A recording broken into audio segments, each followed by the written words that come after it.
las 10 tareas de Petróleos Mexicanos, de Pemex, que nos van a permitir alcanzar la autosuficiencia energética y garantizar que los precios de los combustibles no incrementen su precio en términos reales, entre otras cosas. La primera tarea tiene que ver con las reservas de hidrocarburos.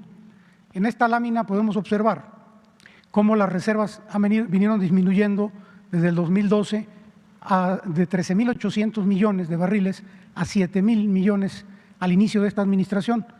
Nosotros hemos alcanzado estos números en los 2 primeros años y la idea es dejar el mismo número de barriles que encontramos, un poquito más, 7.1 millones de barriles. Esta es nuestra proyección en cuanto a reservas para el año 2024. La que sigue, por favor. La producción de hidrocarburos es la siguiente. En noviembre del 18, un mes antes de iniciar esta administración, la producción era del orden de 1.719.000 barriles. Hoy estamos en 1.756.000 y alcanzaremos en el 2024 los 2 millones de barriles, que es el objetivo que nos ha planteado el señor presidente de la República. La que sigue, por favor. Adelante. Bueno, esta gráfica habla del cambio de modelo al que se ha referido el presidente en diversas ocasiones. En estas barras podemos observar en el color marrón el número de barriles que se procesan en las refinerías, en el Sistema Nacional de Refinación. Si ustedes observan, en noviembre del 18 se procesaban 506.000 barriles y se exportaban 1.190.000. Para el año 2021 ya estamos procesando 714.000 barriles y estamos exportando 1.019.000 barriles. Para el 2022, es decir, el próximo año, ya estaremos procesando 1,5 millones de barriles en nuestras refinerías, sobre todo porque va a entrar la refinería de Deer Park y vamos a exportar el próximo año nada más 435.000 barriles. En el 22 va a incrementar el SNR con sus 6 refinerías, Cadereyta, Madero, Minatitlán, Salamanca, Tula, Salina Cruz, van a incrementar su producción, va a entrar Deer Park y por eso nos vamos a 1.500.000 y la exportación se reduce a 435. Pero ya para el 23 y para el 24 prácticamente toda la producción de Pemex se va a procesar, se va a refinar, porque va a entrar ya en operación la refinería de Dos Bocas y el proyecto de Cangrejera, que también va a refinar más de 100.000 barriles. De manera que prácticamente el 100% del crudo mexicano se va a refinar en nuestro país para garantizar el abasto de combustibles. La que sigue, por favor. Esta gráfica lo único que pretende es manifestar los volúmenes del SNR, de Dos Bocas y de Deer Park, es cómo se distribuiría el crudo mexicano. La que sigue, por favor. Esta le cedería yo la palabra a la secretaria de Energía. Gracias. Buenos días, señor presidente. Bueno, esta es la planeación con la que se ha trabajado para cambiar la política energética del país y transformar y procesar nuestro crudo.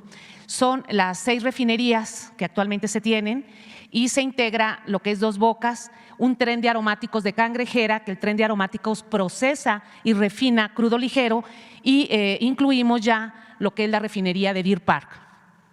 En la planeación de este proyecto ya se consideró cuánto crudo maya se necesita de acuerdo a la propia tecnología de cada refinería, cuánto crudo istmo se necesita de acuerdo también a la especificación para procesar un promedio de 2 millones de barriles. De hecho, podríamos en un futuro aumentar un poco más, pero con 2 millones, que es la sustentabilidad de la exploración y explotación, estaríamos produciendo y obteniendo 858.000 barriles de gasolina, 542.000 barriles de diésel, y vamos a dejar todo el Sistema Nacional de Refinación a un 86% de su utilización. En el 2018, cuando llegamos, en 1 de diciembre del 2018, encontramos la utilización al 32%. Hoy estamos cerrando este año casi al 50% de utilización del Sistema Nacional de Refinación y para el 2024 estaremos dejando la utilización al 86% y con esto estaremos cumpliendo el autoabastecimiento en México. ¿La que sigue? Esta es una gráfica donde en la línea azul se observa lo que es el proceso las barras naranjas es la obtención de gasolina mes por mes. Se va planeando, porque ustedes saben que a veces una refinería entra en operación o entra en rehabilitación y baja el proceso, mientras a otra refinería se le aumenta, y esto se ha ido programando y se ha ido planeando con todos los gerentes y el personal de Pemex. La que sigue, sobre el proyecto de Cangrejera, que es importante dentro de las 10 líneas que maneja Petróleos Mexicanos. Este es un complejo petroquímico que tiene un tren de aromáticos que trabaja con la refinería de Minatitlán. Así nació el proyecto de ampliación de la refinería de Minatitlán. Cangrejera entró en una rehabilitación donde se está disminuyendo la importación de naftas que actualmente se suministra, se obtienen gasolinas de alto octano, trabaja para administrar y suministrar hidrógeno a la refinería de Minatitlán. Todas las refinerías necesitan hidrógeno para obtener mayor conversión o procesamiento, y Cangrejera suministra una cantidad importante de hidrógeno y esto nos va a servir. ¿La que sigue? Esto es lo que habíamos comentado.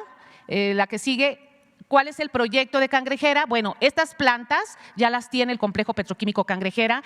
Entró Petróleos Mexicanos ya en una etapa de rehabilitación porque también no tenían un mantenimiento adecuado, y ya sobre esto está trabajando el personal de Petróleos Mexicanos. Esta es la planeación del Sistema Nacional de Refinación con el que hemos venido trabajando en los últimos 3 años y que hemos ido aumentando la producción de gasolinas y diésel. ¿Es cuánto, señor presidente?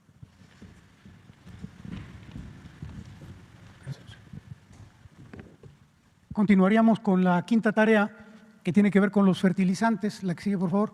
Aquí platicarles, se compraron en administraciones anteriores 2 plantas de fertilizantes, la de agronitrogenados, localizada en Coatzacoalcos, Veracruz, y la del Grupo Fertinal en Lázaro Cárdenas, Michoacán, que también poseía una mina de roca fosfórica en San Juan de la Costa, en Baja California Sur.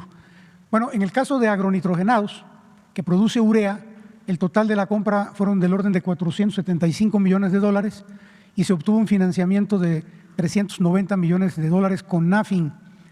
A pesar de que esta operación implicó un sobreprecio de 216 millones de dólares, la planta estuvo sin operar durante 21 años hasta el 2020. Esto quiere decir que cuando la planta se compró en las administraciones pasadas, llevaba 14 años parada, y luego, después de que se compró, 7 años más hasta que nosotros la echamos a volar en el año 2020. En el caso de Lázaro Cárdenas, la compra fue del orden de 635 millones de dólares, el sobreprecio fue de casi 200 millones de dólares, y aún y cuando las plantas estaban en operación, las condiciones eran deplorables o son todavía por falta de mantenimiento. En el caso de agronitrogenados, adicionalmente al crédito, Pemex invirtió 184 millones de dólares en la rehabilitación de las plantas, pero no se pudieron arrancar. En esta administración continuamos con estos trabajos y en octubre del 2020 ya iniciamos la producción de urea. Hoy día producimos más de 28,000 toneladas al mes. También se llegó a un acuerdo reparatorio con el vendedor de esta planta y este empezó ya a devolver el sobreprecio que cobró por esta planta y que es del orden de 216 millones de dólares, los mismos que se van a reinvertir en el mantenimiento y rehabilitación de las plantas. En cuanto a Fertinal, se están haciendo los diagnósticos técnicos para rehabilitar su infraestructura. Hoy día estamos produciendo 65,000 toneladas mensuales de fertilizantes fosfóricos. La que sigue, por favor. Entonces, bueno, con esto estamos, por instrucciones del presidente, estamos suministrando ya un gran porcentaje del programa de entrega de fertilizantes y la idea es, el objetivo es que entregar el 100% del requerimiento de este programa para el 2024. Nada más decirles que entre marzo del 20 y noviembre del 21 hemos entregado más de 353,000 toneladas en Guerrero, Morelos, Puebla y Tlaxcala. En el 2021 ya entregamos el 45% de la urea y el 32% de los fertilizantes fosfatados con producción nacional. La que sigue, por favor. Bueno, pues a partir del próximo año vamos a invertir 300 millones de dólares, de los cuales, como ya dijimos, 216 provienen de la devolución del sobreprecio de las plantas y 84 millones de una capitalización que autorizó el presidente de la República. Esto va a generar que vamos a operar en condiciones más seguras y confiables, que vamos a reducir las importaciones de materia prima y fertilizantes y que Pemex va a pasar de aportar del 24 al 49% de la demanda nacional de fertilizantes. La que sigue, por favor. En esta gráfica se ve lo que acabo de señalar. En el 2024 ya vamos a estar suministrando el 49% de la demanda nacional del país. La que sigue, por favor. Bueno, estas son algunas gráficas que nos muestran las condiciones en las que estaban y que aún se encuentran, y por eso viene la inversión en estas plantas en las que se compraron. Son las plantas de sulfúrico en Fertinal. La que sigue, por favor. Las plantas de fosfórico, pueden ustedes observar en qué condiciones están. La que sigue, por favor. Las plantas de ácido nítrico y nitrato de amonio. La que sigue, por favor. Y las calderas de generación de vapor, las torres de tratamiento de agua y recuperación de condensados. Estas son las condiciones en las que se adquirió esta planta de fertilizantes. La que sigue, por favor. Estos son los almacenes y los sistemas de bandas. La tarea número 6 tiene que ver con los centros procesadores de gas. La que sigue, por favor. Bueno, aquí señalamos que a partir del próximo año y hasta el 24 vamos a aumentar en Pemex la producción de gas húmedo. Para procesar este gas en los complejos de Nuevo Pemex y Cactus vamos a realizar varias acciones. Primero, la atención a los riesgos críticos. Vamos a dar los mantenimientos y la rehabilitación de las plantas para aumentar la capacidad de proceso que hoy tienen, y básicamente los beneficios que vamos a obtener son los incrementos de gas seco, de gas LP, de etano y de naftas. De manera que aquí se observa este incremento en la gráfica, y de una capacidad de proceso que hoy tenemos de 1.700 millones, 50 millones, vamos a llegar a 2.830 millones. Y con eso vamos a tener capacidad de sobra para el 2024. Hablando de gas, queremos también comentar con ustedes un proyecto que se denominó o se denomina Campo Lakach y que fue suspendido en la administración pasada en el 2016. Es un proyecto de explotación de gas natural no asociado. Está ubicado en aguas profundas, a 98 kilómetros del puerto de Veracruz, a 60 kilómetros de la estación de compresión del Lerdo de Tejada. Bueno, este Campo Lakach es un yacimiento de gas no asociado en aguas profundas. Estamos hablando de 1.200 metros de tirante de agua en el Golfo. Aquí se perforaron 8 pozos en 2006 con la intención de recuperar 938,000 millones de pies cúbicos de gas para una producción estimada de 400 millones de pies cúbicos diarios. En 2016 se suspendió el proyecto por falta de recursos o por alguna otra razón, pero ya se habían invertido, y esto es lo relevante, casi 1.400 millones de dólares, y esta suspensión desde 2016 le implica un costo a Petróleos Mexicanos, es decir, al país, de cerca de $900,000 cada mes por concepto de renta de equipos que todavía se encuentran en distintos países del mundo. La que sigue, por favor. Muy bien, Lakach fue el único proyecto de aguas profundas en donde se perforaron pozos. Dado los costos de extracción del gas, este proyecto no resultó rentable, no es rentable. Las alternativas que tenemos son perder los 1.300 millones de dólares que se enterraron en estos pozos o continuar con el proyecto con participación de la iniciativa privada. Ya se hizo un análisis y hemos concluido que con una inversión adicional de 1.459 millones de dólares por parte de privados, una asociación con privados, Pemex podría recuperar casi 1.200 millones de dólares, disminuyendo la pérdida a tan solo 253 millones de dólares. La conclusión es de que no vamos a alcanzar a recuperar el total de lo que se invirtió, pero sí la gran mayoría. Y este es como uno de los pendientes que todavía nos quedan, que heredamos de las administraciones pasadas, y este es un reflejo de lo que fue la reforma energética y de lo que fue el famoso tesoro en el fondo del Golfo de México, ¿no? El tesoro de las aguas profundas, un verdadero fracaso. La que sigue, por favor. Muy bien, la tarea número 7 tiene que ver con la recuperación del mercado de combustibles. Aquí como antecedente decir que en 2015 la reforma energética liberó los precios de los combustibles y permitió la entrada de privados en el mercado, lo que redujo la participación de Pemex en el país. Las empresas privadas se apropiaron de las estaciones de servicio de Pemex, lo que trajo como consecuencia que pasáramos de tener más de 12,000 estaciones de servicio a poco más de 7,000 hoy día. Aquí hay que recordar que en la reforma energética se hablaba de que se iba a duplicar el número de estaciones de servicio, que si habían 12,500 iban a haber 25,000, porque los privados iban a invertir. No invirtieron.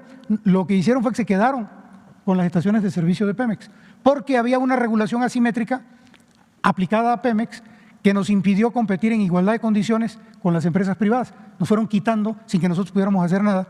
Y de ser proveedores únicos en el país, pasamos a tener el 78% de venta de gasolinas y 73% de diésel. La que sigue, por favor. Esta gráfica indica lo anterior. Estas eran las estaciones de servicio que habían y estas son las que hoy día tiene Pemex. Todas estas quedaron en manos de privados. La que sigue, por favor. Bueno, pues como estrategia para recuperar el mercado perdido es que vamos a integrar el proceso comercial en una sola área, en Petróleos Mexicanos.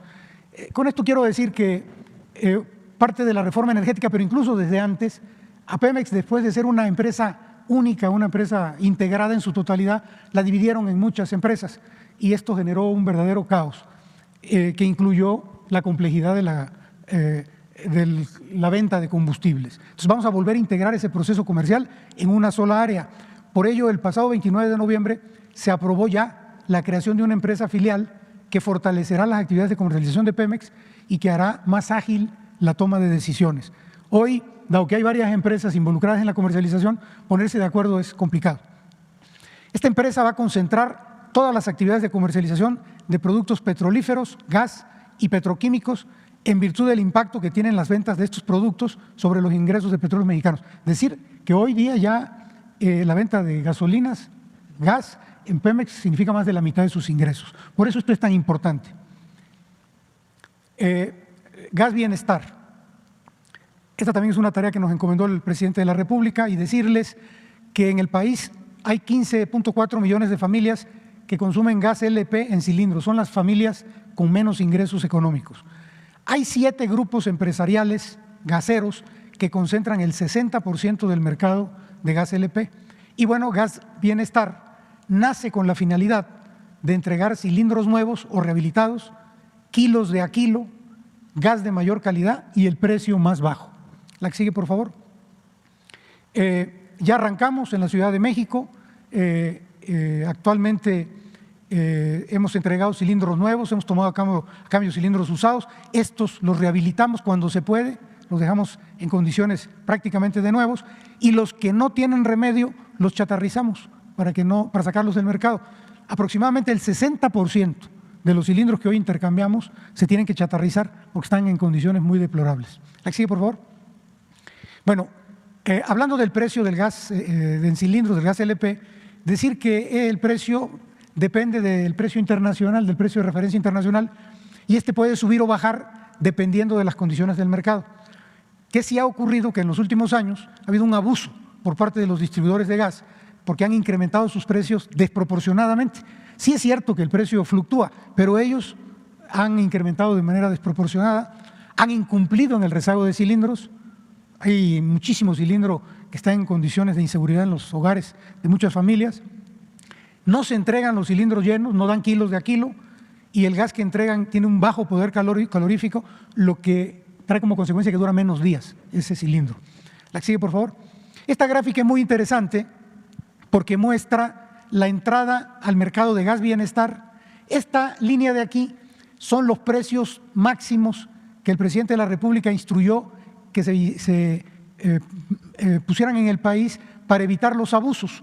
La CRE cada semana marca el precio tope, el precio máximo de los cilindros de 20 kilos, en este caso, y digamos que la semana que salió Gas Bienestar, el precio máximo era 448 pesos. Gas Bienestar salió en 400. A medida que han transcurrido los meses y que ha habido crisis en tema de gas, el precio ha ido subiendo semana con semana hasta llegar a octubre y noviembre, donde se mantuvo sobre los 490 pesos el cilindro, pero ya empezó a bajar. Y esto lo observamos en la semana del 2 al 8 de, perdón, este va a ser el precio de la semana del 2 al 8 de enero, pero ya en esta semana del 19 al 25 de diciembre ya estamos por debajo del precio de los 400 pesos con los que salimos inicialmente. Es decir, realmente es un verdadero apoyo para las familias más pobres del país. La siguiente tarea son los riesgos críticos. Riesgos críticos son aquellos que pueden ocasionar consecuencias graves o catastróficas dentro de la empresa que incluso pueden afectar al personal, a la población o al medio ambiente. La falta de inversión en el mantenimiento de equipos en las anteriores administraciones durante muchos años ocasionó un rezago en la atención de estos riesgos. El presidente López Obrador, desde el inicio de su administración, nos instruyó en Petróleos Mexicanos a atender estos riesgos de manera prioritaria, por lo que por primera vez en Pemex se asignaron recursos presupuestales específicos por un monto de 12.789 millones de pesos para la atención de 659 riesgos críticos entre el 19 y el 21, es decir, hasta el día de hoy. ¿La que sigue, por favor? Aquí podemos ver algunas imágenes de cómo estaban las instalaciones, cómo están ahora. ¿La que sigue, por favor? Muy bien. Para los próximos años, es decir, 22, 23 y 24, se tiene un programa de atención de más de 1.000 riesgos críticos de seguridad que ya están identificados y validados. Adicionalmente a estos, y por primera vez en Pemex, también los riesgos ambientales se están considerando como riesgos críticos y se les está dando prioridad para los próximos 3 años. En tanto llevamos a cabo la totalidad de estos mantenimientos, se les está atendiendo al 100% de estos riesgos con medidas de mitigación. Es decir, si hoy detectamos un riesgo crítico, se le dan medidas de mitigación que impiden que esto pueda generar un problema mayor, en tanto hacemos la reparación definitiva, le damos su atención definitiva. Y decir finalmente que la siniestralidad de Petróleos Mexicanos ha disminuido un 40% respecto a la administración anterior y ninguno de los siniestros de los últimos años ha sido por falta de atención a riesgos críticos. La que sigue, por favor. Hay otro programa ambiental y de seguridad que se debe al no haberse taponado los pozos que dejaron de ser productivos, y esto para evitar la contaminación de las áreas adyacentes. Por lo tanto, vamos a llevar a cabo un programa de taponamiento de 940 pozos entre el 2022 y el 2024, con un presupuesto estimado de 4.300 millones de pesos. Se le va a dar prioridad a aquellos pozos que representan mayor riesgo por cercanía a población, a cuerpos de agua y por antigüedad. Aquí vemos unas gráficas de pozos que ya no están produciendo petróleo, que son un riesgo porque en cualquier momento puede haber una exhalación o un derrame y que están ya prácticamente en el río. Estas fotos corresponden al río Samaria en el estado de Tabasco. El punto número 9 tiene que ver con la basificación de trabajadores. Actualmente en Pemex hay plazas vacantes y se generan jubilaciones. Ambas, más los ascensos escalofonarios que se van dando entre el personal, nos arrojan un estimado de basificación de 17,000 trabajadores transitorios. Esto ha sido una recomendación que nos ha venido haciendo el presidente de manera sistemática y que vamos a iniciar a partir de febrero del próximo año. Estaríamos hablando de basificar 17,000 plantas transitorios hasta el 2024. ¿Por qué a partir de febrero del 22? Bueno, porque vamos a librar la elección sindical para que no haya ninguna interferencia. La que sigue, por favor. Bueno, pues para todas estas tareas, para estas 10 tareas, ya tenemos el presupuesto para este año, ya están en el presupuesto de Petróleos Mexicanos, es del orden de 388,000 millones de pesos, y ya tenemos estimado lo que vamos a requerir, de acuerdo con lo que nos solicitó el presidente de la República, en el 23 y en el 24, que son 372 y 355,000 respectivamente. Aquí como aclaración, de los 4.900 millones del proyecto de fertilizantes, se incluyen los 2.400 que corresponden a la inversión financiera por el pago de la deuda de las plantas de fertilizante. En conclusión, todas las acciones anteriormente descritas se han logrado y habrán de concretarse gracias al apoyo, y aquí quiero ser muy enfático, sin precedentes en Petróleos Mexicanos, hacia Petróleos Mexicanos por parte del presidente Andrés Manuel López Obrador. Estos apoyos se han dado a través de sustanciales reducciones en la carga impositiva. Esto, aparte de que le da vida a Pemex, que era la empresa con mayor carga impositiva en el mundo, esto también trae beneficios para la población porque ayuda a que no haya un incremento en el precio de los combustibles. Es decir, con estas reducciones en los impuestos vamos a poder cumplir con el ofrecimiento del señor presidente en el sentido de que los precios no suban por arriba en términos reales en el país. Es decir, estos rumores de que van a haber incrementos en enero, gasolinazos. No, porque precisamente hemos contado con estos apoyos de parte del gobierno federal. Apoyos directos también para el pago de las amortizaciones de la deuda de Pemex, y esto es una decisión sumamente inteligente porque Pemex paga más tasas de interés que las que paga el gobierno federal. Al decidir el presidente de la República que la deuda de Pemex ya la absorba el gobierno federal, hay una reducción sustancial para Pemex, pero no para Pemex, para el país, en cuanto al pago de los impuestos, de los intereses. Y esto permitirá, ya lo decíamos, que no haya incrementos a los precios de la gasolina arriba de la inflación por el resto de la administración. Bueno, con este decálogo se marca el rumbo, el nuevo rumbo hacia el fortalecimiento del país en materia energética a partir de un nuevo modelo para aprovechar nuestros recursos en beneficio del pueblo. Es cuanto, señor presidente. Muchas gracias.